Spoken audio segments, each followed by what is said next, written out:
January 7th, 2021, Daily Math Review number 1. Carla's Punch calls for 3 liters of apple juice. She buys apple juice in 500 milliliter cartons. How many cartons of apple juice will she use? So first, we need to figure out how many milliliters of apple juice she needs, because her recipe needs 3 liters. So I'm going to put 3 liters, because that's what we're starting with, and we can put that over 1. Now we're trying to figure out how many milliliters. So we're going from liters, so that's what we're starting with, and we're trying to get to milliliters.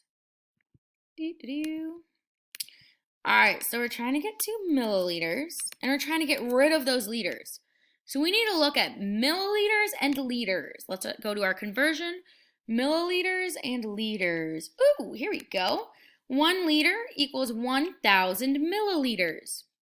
So 1 liter equals 1,000 milliliters. All right, now we can cross out our liters because liters divided by liters equals 1. In our denominator, 1 times 1 equals 1.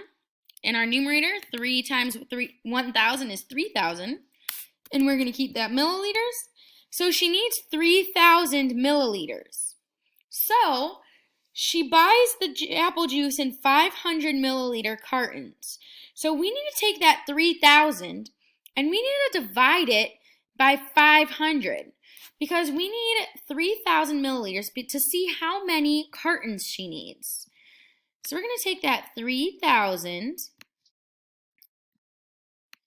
We're going to take that 3,000 milliliters and we're going to divide it by the 500 because that's how many milliliters come in each carton. So how many times can 500 go into 3,000?